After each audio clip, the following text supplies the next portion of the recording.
What's up guys, welcome back to Pop Beat Breakdowns. In today's video I'm going to be breaking down a Taylor Swift 22 type beat that I made. I wanted to do this one because this is a beat I'm actually pretty proud of. I've only recently made this beat, but I feel like I did quite a good bit of justice getting it kind of close to the sort of vibe of Taylor Swift 22 kind of song. So I wanted to show it on this channel for you guys. For those of you who are new to this channel, my name is Joe Gauci. I am a UK beatmaker and music producer, and I started this channel because I fully believe, as someone who took the academic route of music production, that the best way sometimes to learn music production is to watch other music producers break down their productions. So that's what I'm doing for you today in this video. So hit that subscribe button if you are new to this channel, and let's break down this Taylor Swift 22 type beat. Okay, so we're now in Logic. Those of you familiar with my channel will know, and those of you new, I'm about to tell you, when I make productions, I normally tend to list the tracks in the order that I've added instrumentation. The only change that I've made is I started from the guitars and I put the drums at the top, because sometimes I like to put the drums at the top of a mix because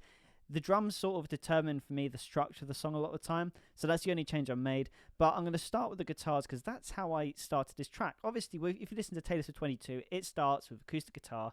So I want to implement that. So we started, as you see, I've got 5 different acoustic guitars layered throughout the song. And I am using Kontakt, and I'm using the strummed instrument, different patterns. So the strummed acoustic 2 from Session Guitarist and Native Instruments. It's a very good library of acoustic guitar samples, patterns, so I find it very easy to extract them. And this is the first pattern that I used. I'm going to show you all the patterns together, starting with this one. As you can see, it has the vibe to start Taylor Swift 22 style song. And then I wanted to layer that because when we get into the pre-chorus, we want to create more of like obviously a sense of a build. So I started just building the guitars up. That's how I started this production. Literally the whole of production stemmed from these 4 tracks right here. So then I did a second guitar. And I like this one because it was slightly off the beat compared to the other one, but I think that helps create a little bit of bounce, a little bit of a counter rhythm going on there. So it's a little bit of a call and response going on. I like that. So I added that in, and then this is the third guitar. As you see, this is a more open playing the chords. And when you put it all together, you get this very high energy, because that's what this song is. It's very high energy for like the acoustic songs. So I wanted to make sure that I had that in. And the fourth one I added, I actually bounced out just the G chord from the pattern with the third guitar, and I put it up an octave. So I transposed up this audio file so it sounds like this. Sounds a bit weird by itself, but when you put it all together, like the context is everything, and it sounds so much better.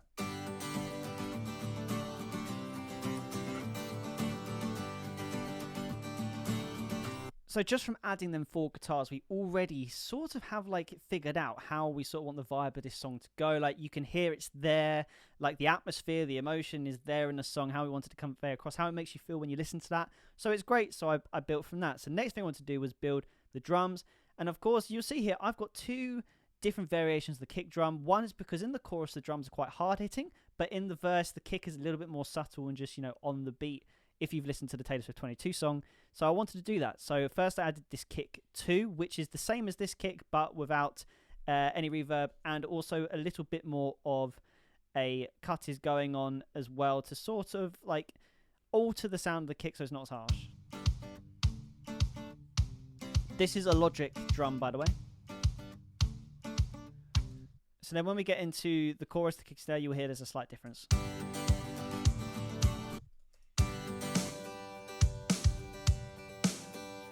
Obviously, there's the application of a snare as well, but the kicks just got a little bit more punch in the low end. I felt when it was just the acoustic guitar and the kick, I felt it was a bit too much. That's why I took back on some of the kick. Like, so obviously, sometimes when you're building productions, don't always just have the same kick copy and pasted throughout. Sometimes you want the kick to like sit differently at different parts of the song.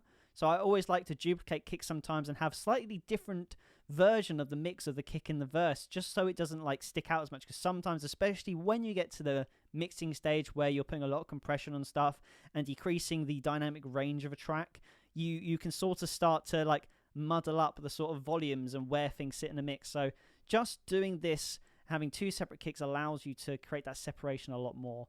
So next we have the guitar 5, which is for the chorus, and then you know the chorus, it's got that real like stampy bam bam, bam, bam, like really big. And that's very hard to recreate, but the instrumentation is similar. So what I've done is I've midied in some acoustic guitar. This sounds absolutely awful by itself, by the way.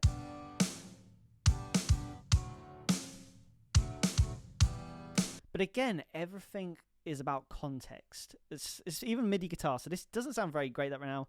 But by the way, this is the Picked Acoustic by Native Instruments, for anyone who's wondering. And there's synths that need to be layered, so that's when I added the synths to this. So in a track stack, I've got the 4 synths that I've put together to create the synth sound similar to the Taylor Swift one. And this is what they all sound like together with the acoustic.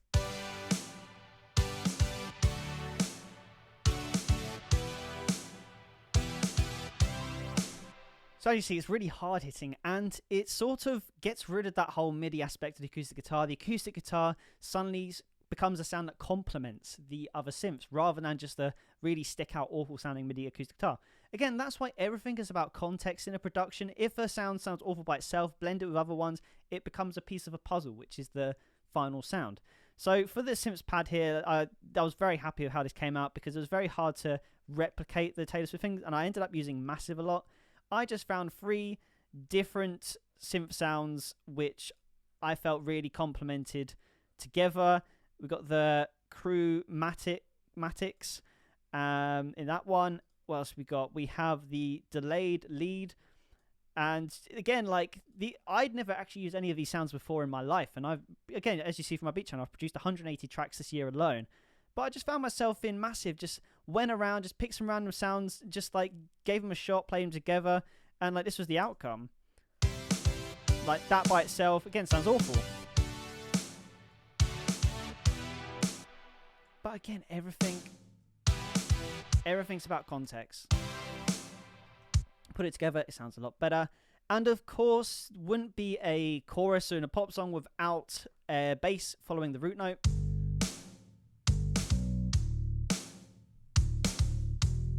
That is just the Solid Soul bass. You would have seen this a lot on this channel, this bass. I love this bass guitar. It just sounds great on so many things. It is a Logic stock bass, and I'm just a massive fan of it. There's plenty of other basses out there, and I probably should show you some other bass software instruments in other videos, but I just love this bass so much. It is a great bass. Sounds incredible. So when you put everything together so far, one thing I'll add is I added some crashes. Just I'll quickly show you them.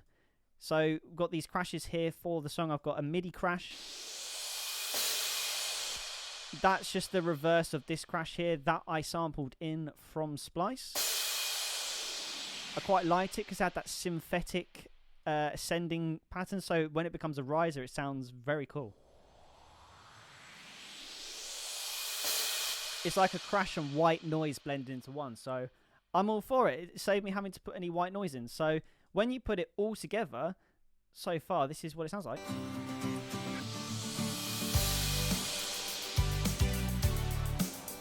But again, it's missing something, and that is, yep, more guitars. Electric guitar, to be more specific, and these are the 2 electric guitars that I added because I feel like the track was just missing that high energy, especially in like the higher end of the track. When you got to listen to like the whole like frequency image, there's a lot of low end going on. We got the punch, we got the mid, it's very mid heavy, but there's not really that sort of like that fluttering, that airiness which makes a pop song what it is and adds, because this is quite a happy song.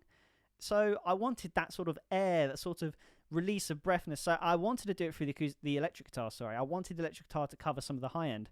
So this is the 2 electric guitar patterns I got. I'll just quickly play this one.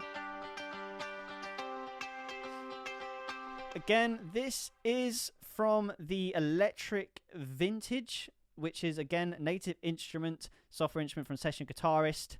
And it's the Simple C pattern, and I've used it quite high up in the octaves again because we want that brightness. Then I've also accompanied it with this one, which is the exact same, but just again holding down the root chord, which is a G.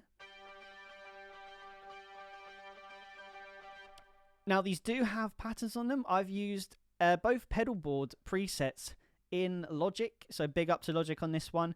For the first guitar that you heard, I've used the classic country preset. I really do like this. It sits nicely. And of course, I've got my favorite Rum reverb with just like a nice like small size to make it a lot more brighter. It's a decay of 3.1 seconds, and I've blended it 25%. I've done a massive low cut because you don't want any muddiness from the reverb at all. We just want the brightness of the reverb again because this want it to be a bright sound. So And in the second one, all we've done is we've changed up the pedal. So we've got the 80s pop rock. So again, like slightly different sound, a little bit more rocky, bringing across that pop rock aspect of the song. And both of them together, again, like by themselves sound a bit strange, put them together, sound a little bit better, but put the whole production together, and that's when the whole context comes into play. So this is what the chorus sounds like with them in.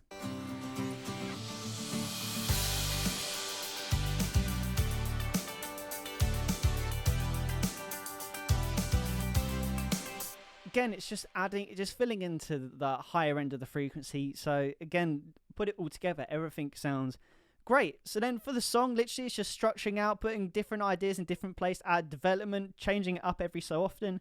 And then when it gets towards the end of the song, I did want to incorporate a little bit more of like the sort of classic sound you hear in like a country song, and also add a little bit more of a lift to the end of the song. So I added an organ, a classic rock organ towards the end of the song. So let's play this by itself.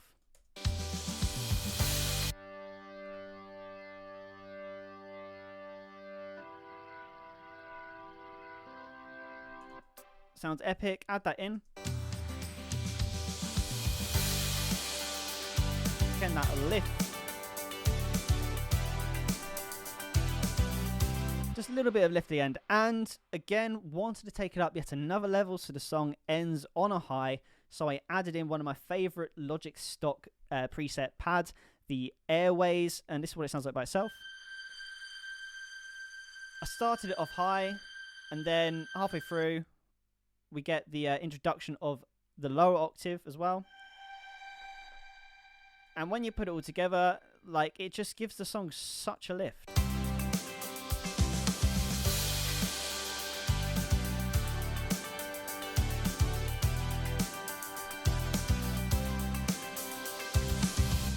I completely forgot to say as well, for the drums, I have just used Drummer, which is so if I was to open a new track, you got Drummer here.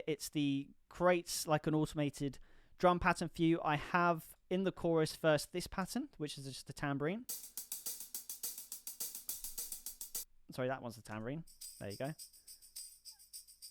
And then I also have hi-hats as well, with the fills turned on, so I get some nice little fills added in there. And then for the bridge to add a little bit more development, I have just a toms on. So if I click on it, this is what it looks like. And you know, I've been told in the past that that's like it's not even a lazy way to produce. If you have these tools at your disposal, use them. I use the Drummer in Logic all the time, even just for like a tambourine or to get hi-hat patterns. It's literally just creating the samples for you. I think Drummer in Logic is an amazing tool to have as a producer. Use it all the time. It saves so much time on building tracks. Imagine if you like drag an individual hi-hat in from, let's say, Splice, and you have to put every individual fill together, but you can just mess around with the drum pad. And it's no different to having drum pad hardware. Like the Drummer, it's great. I'm going to do a completely separate video on a different channel on it because more awareness needs to be raised to the Drummer. I think it's great. And if you mix it properly, it sounds great out the tin. So yeah, guys, that is the Taylor Swift 22 production. I'm going to now play it from the pre-chorus to the chorus so you get an idea of the production.